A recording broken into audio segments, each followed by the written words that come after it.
My name is Margaret Preston, and the night my daughter's fiancé laughed at my dinner table was the night I realized silence can cut deeper than any insult. He looked around my living room at the faded curtains and chipped coffee table and said with a smirk, "You've kept things simple." His tone was polite enough for company, but sharp enough to draw blood. Then he added the words that stuck to my ribs like cold metal. "I guess your family didn't grow up with much." I smiled and said, "You've got quite an eye." He chuckled, thinking I'd agreed, but that was the moment he failed to notice he'd already lost. Ryan was his name, a polished young man from Chicago, with slick hair, shiny shoes, and a voice that could sell a stranger anything. My daughter Emily thought he was perfect. I could see why he held Door's remembered birthdays and brought wine with labels I couldn't pronounce. But I also knew the type, the kind who measures worth in dollars and value in square footage. He'd never understand people like me, the ones who know that wealth isn't what you show, it's what you quietly build. That Sunday dinner was supposed to be our first real family evening. I'd baked chicken with rosemary-made mashed potatoes from the last batch I'd grown in my garden and served it all on my old wedding china, the same set my husband and I had used when we bought this house 32 years ago. Ryan looked at each plate as if they were relics. "Vintage," he said, raising an eyebrow. "That's one way to put it," I replied, cutting my meat slowly. Emily tried to smooth the awkwardness with small talk about wedding venues, but he kept circling back to questions about money. "So, Mrs. Preston, do you still work now?" I said softly. "I retired a few years ago." "Ah," he said, pausing. "Early retirement. Must have been cozy." I caught the glint in his eye, the same glint men get when they think they've found your weakness. After dessert, I overheard him in the kitchen talking to Emily while I rinsed dishes. "Your mom's nice, but she's not exactly worldly," he whispered. "I mean, she lives in the same house she probably grew up in." Emily laughed nervously. "She's just humble, Ryan." He replied, "Humble's one word for it." I stood there with my hands in the sink, feeling the water go cold. I thought of my late husband, Richard, how we'd built everything from the ground up, one small home at a time. The man didn't know I'd bought this very house cash, no mortgage, no debt. He didn't know I owned 5 more across Monroe County, but I didn't feel the need to tell him. Not yet. That night, I walked out to the porch. The fall air was cool, and the leaves made that soft, tired rustle only Indiana trees can make in October. Across the street, porch lights flickered. My neighbor, Mrs. Lewis, waved as she carried in her groceries. Life around here was simple, steady. People knew each other's names and didn't judge by cars or clothes. That's the thing about small towns, you can't hide what kind of person you are. And Ryan, he'd shown his colors in one dinner.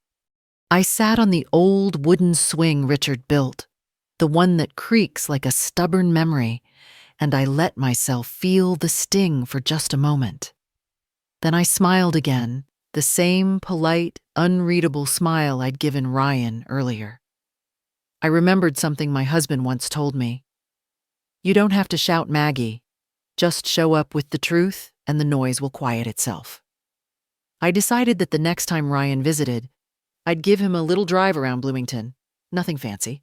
Just a quiet tour through the roads that had built my life, the duplex on South Dunn Street, the grocery store I rented to a young couple, the lakeside cabin where Richard and I spent our first Christmas. Every brick, every deed, every dollar was earned, honestly. He needed to see what real wealth looked like when it wasn't shouting. When I came back inside, Emily asked, "Mom, are you okay?" "I'm fine," I said. "I just realized I've been underestimating your fiancé." She frowned. "What do you mean?" I smiled. "He's got quite an eye. I think it's time I show him what he missed." The next morning, I woke before sunrise. I brewed coffee, pulled out my old planner, and made a few quiet calls to my property manager, to my tenants, and to a friend at the local title office. Everything was in order. The day would come soon when Ryan's polished world and my humble one would meet, and he'd learn the difference between owning something and understanding its worth. That evening, Emily called to thank me for dinner. Ryan said he had a great time, she added. I'm glad I replied. Ask him if he'd like to go for a drive next weekend. I'd like to show him a bit of our town. Sure, Mom, she said. What for? Just to see how things look through his eyes, I said softly. And when I hung up, I could almost hear Richard laughing in the back of my mind. The week between that dinner and the drive gave me plenty of time to think too much, maybe. Each morning I'd sit on my porch with a mug of coffee, watching the fog roll over the maple trees across the yard. Small town mornings in Indiana are quiet in a way the city never understands.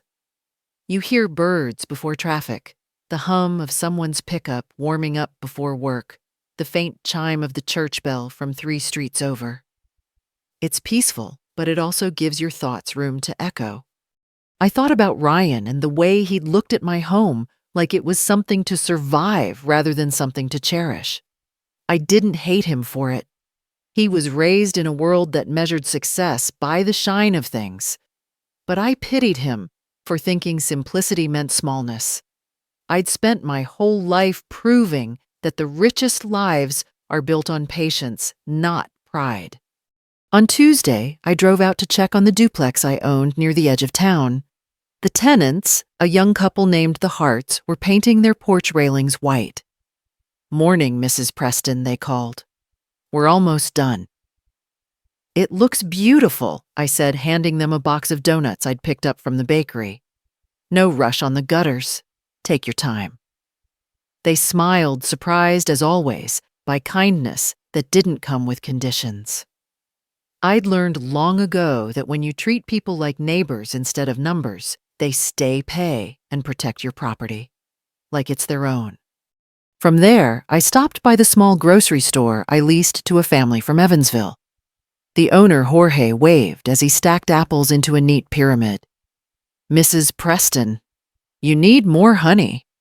Not today, I said, smiling, just checking in. He reached under the counter and handed me a jar anyway. From the farm out by Bloomington Lake, he said.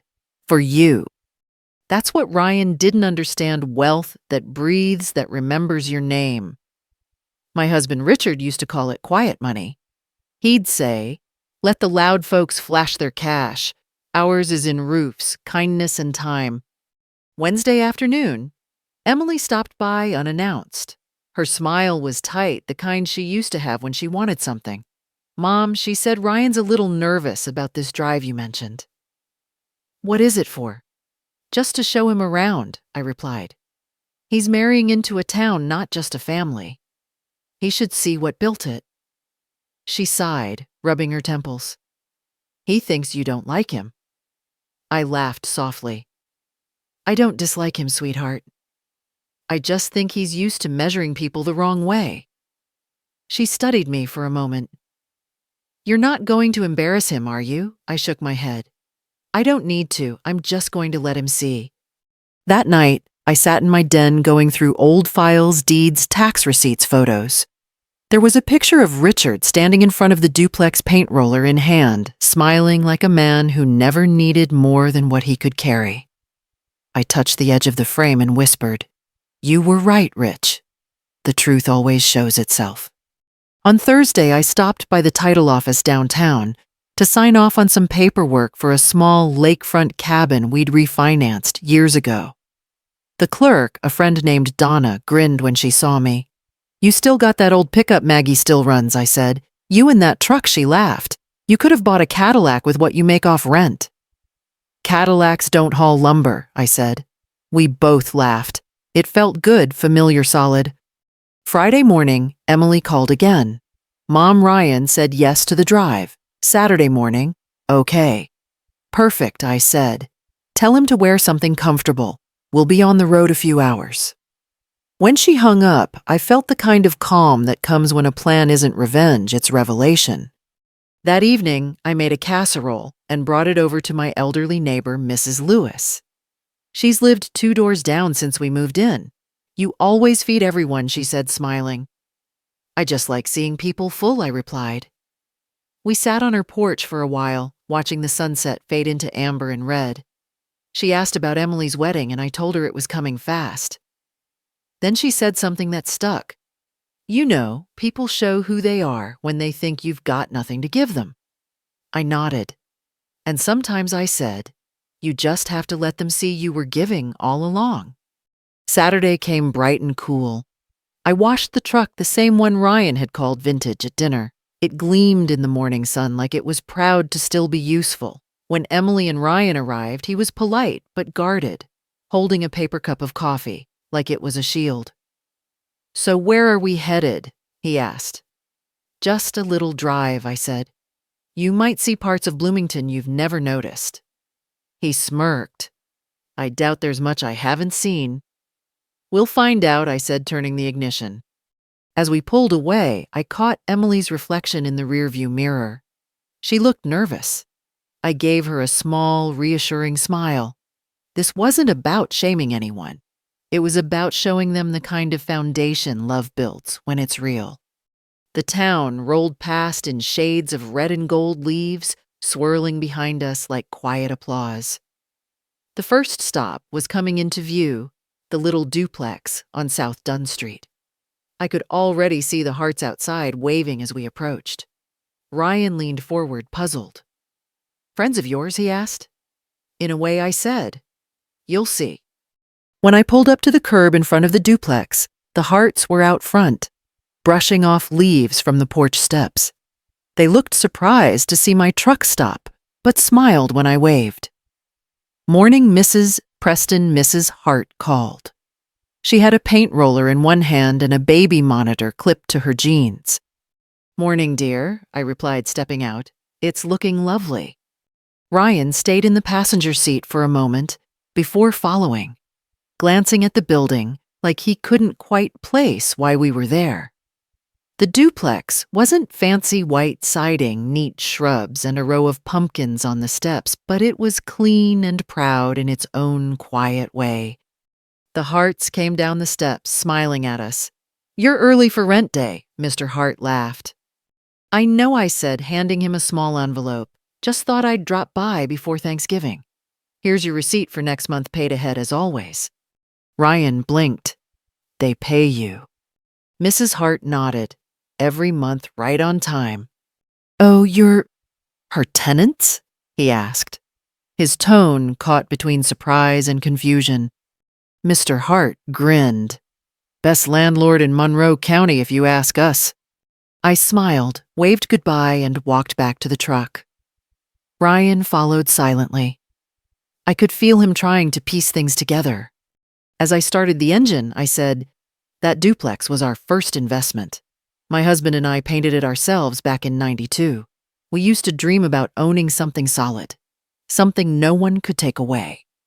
Ryan didn't respond right away. That's impressive, he finally said.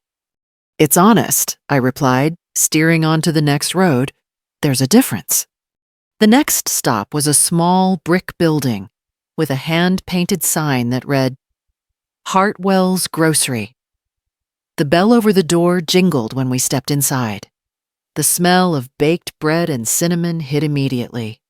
Jorge, the owner, waved with both hands. Mrs. Preston, my good luck charm. Ryan raised an eyebrow. You know everyone in this town, huh?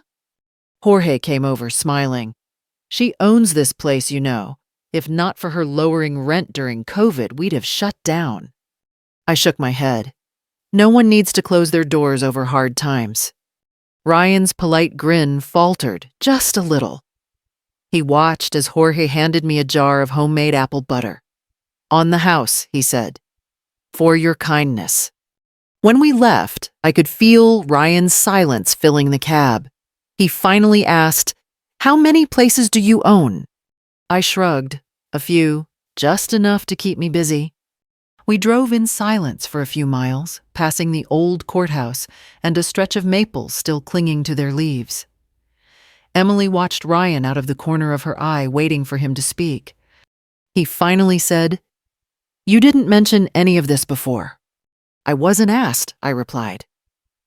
Most people don't ask when they think they already know. Our next stop was the lake.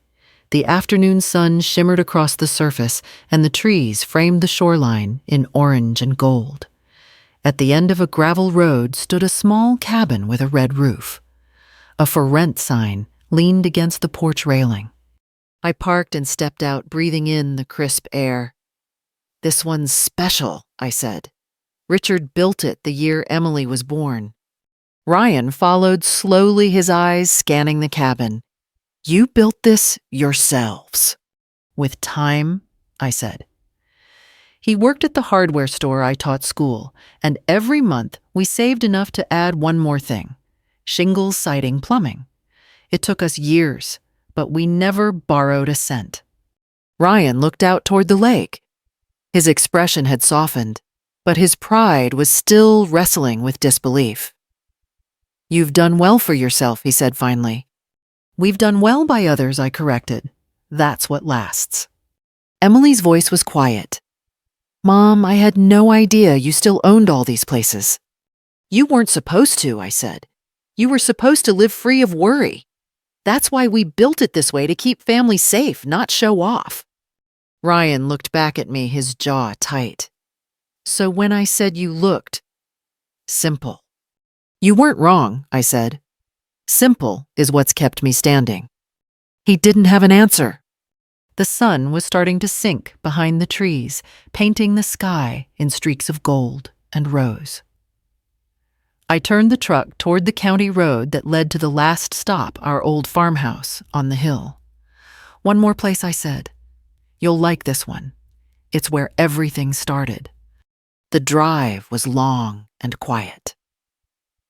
As we wound up the gravel road, the farmhouse came into view. A big, weathered two-story with a white fence and a porch swing that creaked in the wind. The fields beyond had turned copper with the evening light. I parked and turned to him. Richard used to say this house had a heartbeat. Every nail and board holds a piece of who we were. Ryan stared out the window for a long time, then whispered, I'm sorry, Mrs. Preston. For what? For assuming. I smiled gently. It's a common mistake.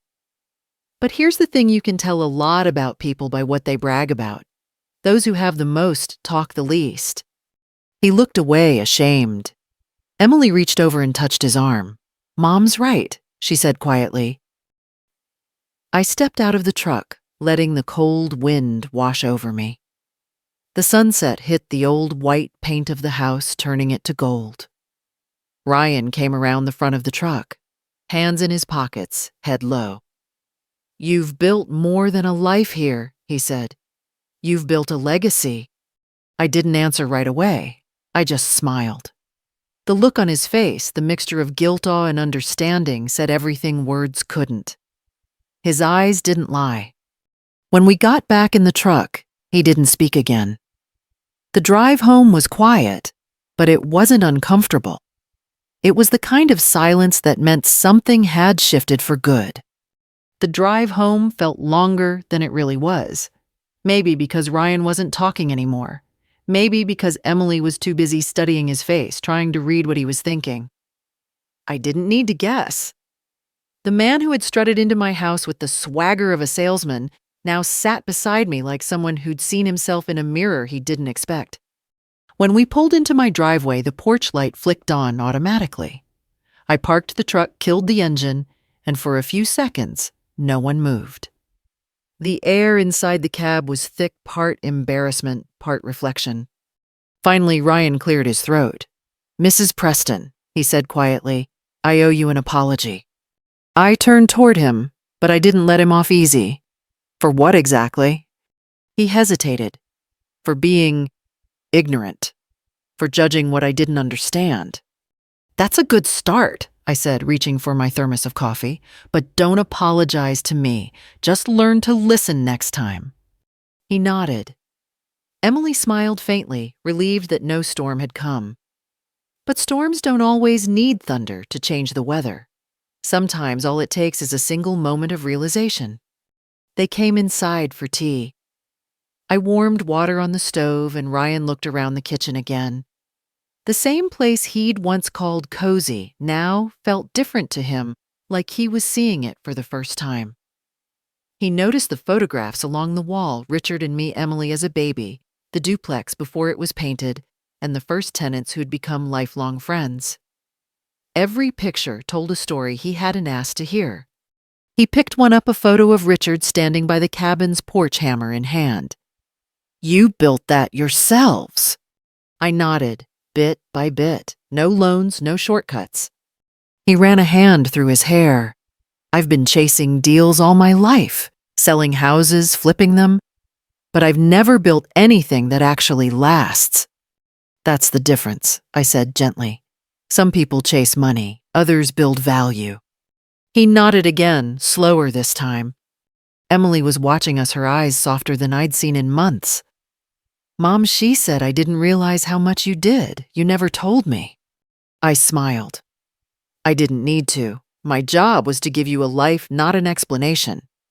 We talked a little while longer about small things, the wedding, the weather, the grocery store's Thanksgiving drive.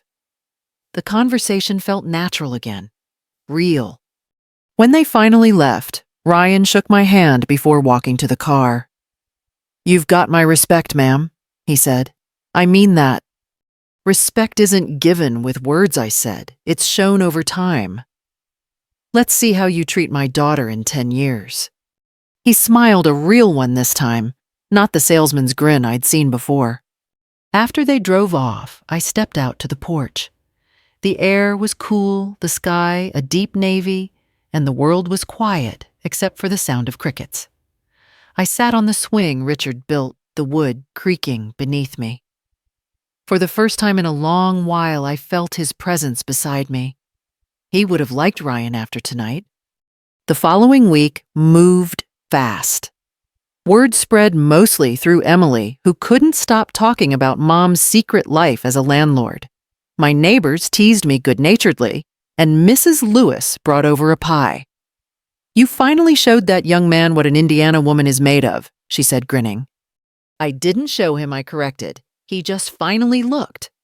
Sunday rolled around again, and Emily invited me to lunch at a restaurant downtown, one Ryan had picked. When I arrived, they were already there, waving from a table near the window. The place was fancier than where I usually ate, but I smiled and took my seat. Ryan looked different. Not in his clothes or hair, but in the way he carried himself. There was less polish, more patience. He asked me about my tenants, about the grocery store, about how long I'd been investing. He wasn't making conversation, he was listening. Halfway through lunch, he set down his fork. "Mrs. Preston, he said I'd like to help you manage your properties if you'd let me. No fee, no catch. I could learn something from the way you do things."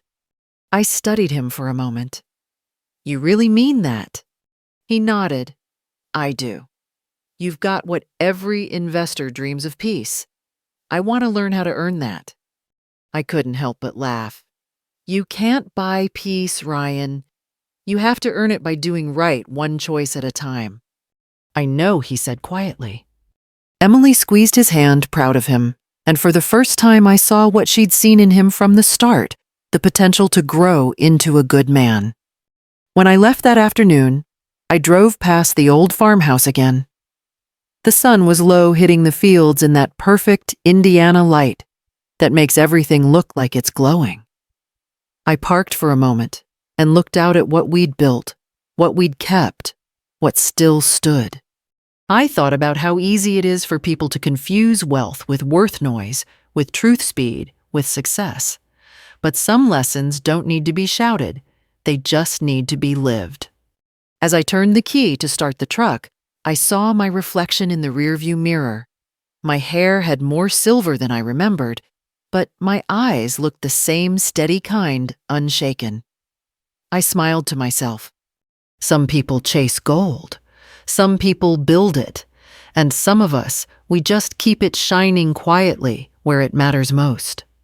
2 months passed before I saw Ryan and Emily again, and when I did, it was under softer light. The wedding was drawing near, an early spring ceremony at the local church, simple and full of meaning. The kind of wedding where everyone knew everyone and the flowers came from neighbors' gardens instead of a catalog. I'd helped the church ladies tie ribbons on pews the day before, and while I worked, I found myself smiling at how different things felt. Ryan had changed not in the way people promise to change, but in the quiet, lasting way that shows up when no one's watching.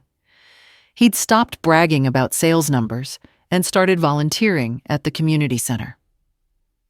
I heard from Jorge at the grocery that Ryan had helped him with some marketing ideas for free. He wasn't doing it for show. He was learning to stay still long enough to understand what made this town breathe.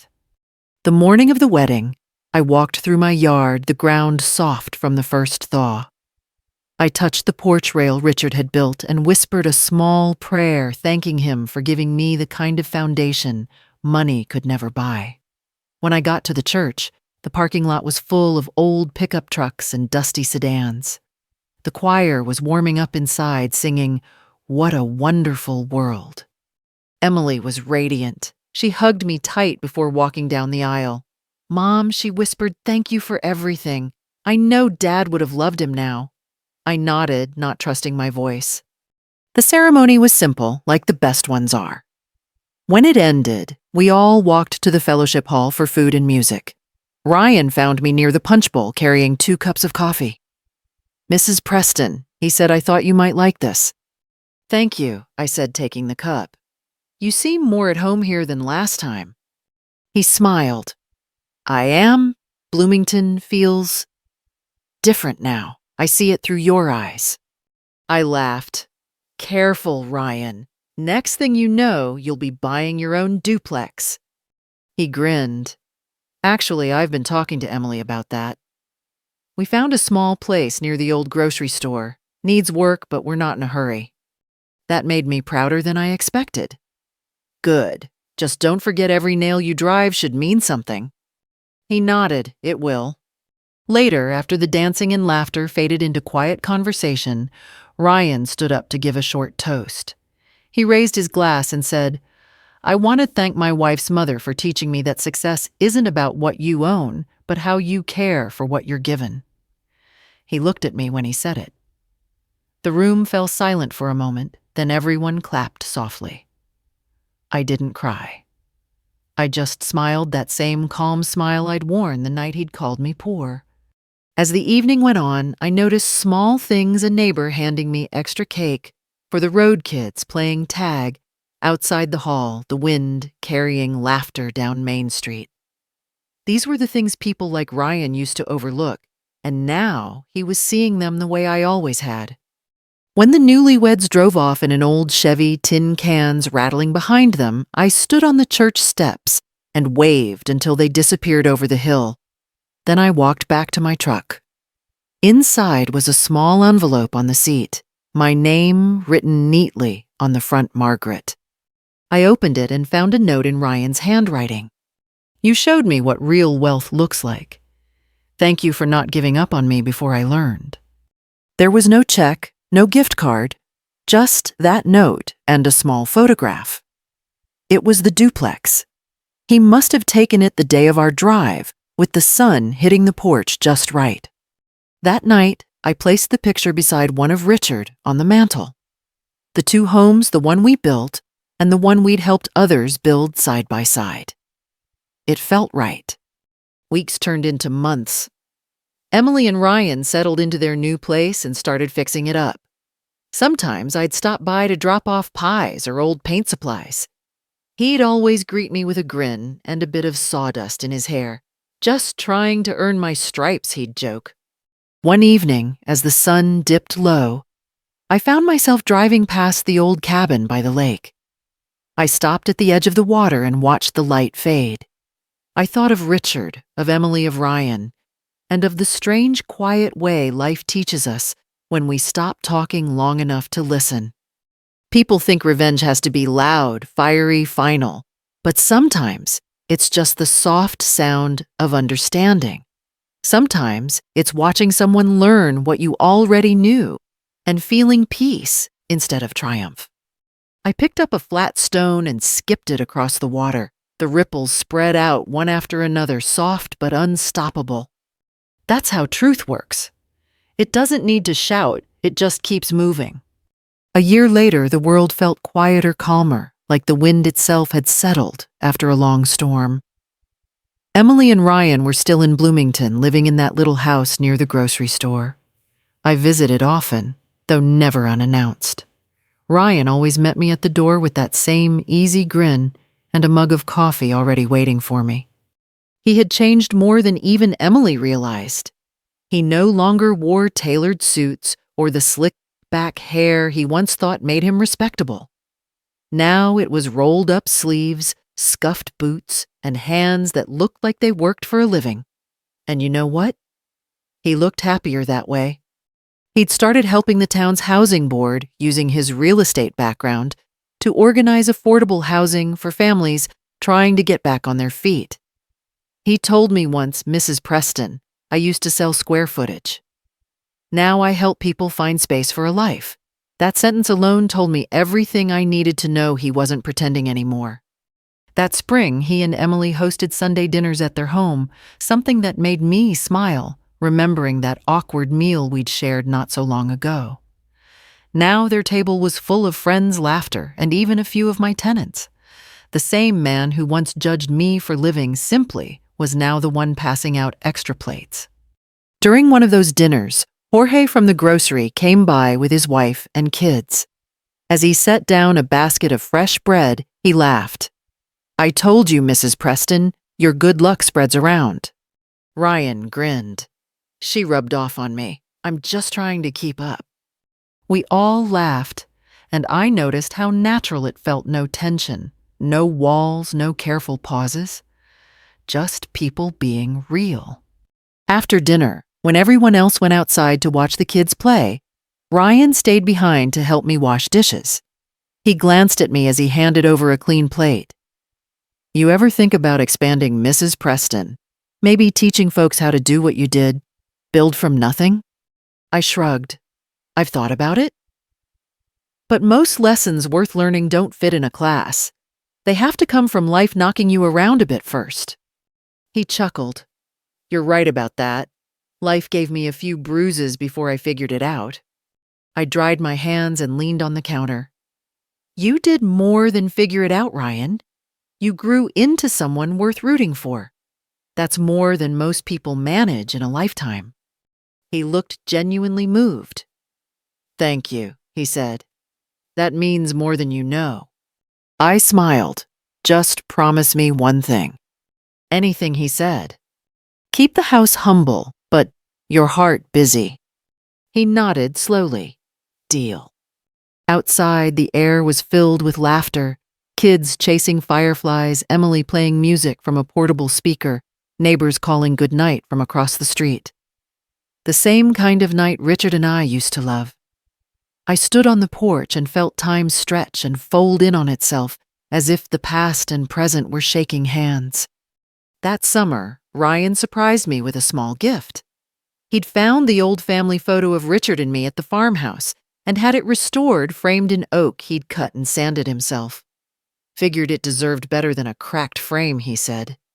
I traced the edge of the frame with my fingertips, the smooth grain warm beneath my hands. "You've got an eye for detail," I said. He laughed softly. "Guess I do." We both smiled at the memory hidden behind those words. Months rolled on. Leaves turned from green to gold, and Bloomington slipped back into that quiet rhythm I'd always loved. Sometimes when I drove past my rental houses, I'd see the kids of my tenants playing out front, or Jorge's wife sweeping the grocery steps. And I'd feel that deep satisfaction, the kind that comes from knowing you left something solid behind. One evening, as I locked up the grocery after helping Jorge with an inventory issue, I saw Ryan and Emily walking hand in hand down the street. They stopped to look in the window of an old antique shop, and I could hear Emily laughing as he said something about shopping vintage just like your mom. It made me laugh too. Before heading home, I stood for a while outside the grocery, watching the lights of Main Street flicker on one by one. Bloomington wasn't rich, not in the way cities like Chicago pretended to be, but it was full of stories, hands that helped hearts that worked, and eyes that saw what really mattered. I thought back to that first dinner, to the sting in his voice, the arrogance in his smile, and I realized that day had been a gift in disguise. Because without it, neither of us would have learned what real wealth looks like when it's not flaunted. It's lived. That night, I sat on my porch, the same swing creaking softly beneath me, and wrote a short note in my journal. Revenge isn't about proving someone wrong. It's about proving yourself right, quietly. The stars above Indiana seemed closer that night, or maybe I was just lighter inside. It's been 3 years now since that dinner, the one that started it all. And sometimes I still catch myself smiling when I think about how life has a way of evening itself out, not with noise or applause, but with quiet moments of grace. I still live in the same house with the same creaky porch swing and the same coffee cup I've used for 20 years. Only now I don't sit there alone as often. Emily and Ryan stop by every Sunday morning before church. They bring donuts from Jorge's grocery and sit with me on the porch just like Richard and I used to. We talk about everything and nothing: the weather, the neighbors, the baby they're expecting in a few months. When Ryan first told me Emily was pregnant, he looked like a boy trying to act like a man. We're scared, he admitted, rubbing the back of his neck. I don't know if I'll be a good dad. I smiled and poured him coffee. You'll be fine. You've already learned the hardest part. What's that? He asked. To listen, I said. He laughed, shaking his head. Guess you taught me more than I realized. That spring, he and Emily named their son Richard. When I held that baby for the first time, I felt the full circle of everything my husband and I had worked for. A legacy doesn't have to be written in stone or measured in money. It lives in the people you've helped become better. Ryan and I work together now. He handles the tenant paperwork and maintenance while I handle the human side: birthday cards, repairs, holiday baskets. He's turned out to be a man who does what he says, and that's rarer than gold. Some nights, we'll drive together out to the duplex or the grocery store just to check lights or chat with tenants. He calls it making rounds. I call it peace. One evening last fall, we stopped at the lakeside cabin. The sun was setting behind the trees the same way it had that first day I showed it to him. He stood there with his hands in his pockets, just watching the light hit the water. After a while, he said, "You know, I used to think success meant owning more. But now I think it's just being able to stand still and feel proud of where you are." I nodded. That's the richest feeling there is. We sat on the porch steps for a while, listening to the water lap against the dock.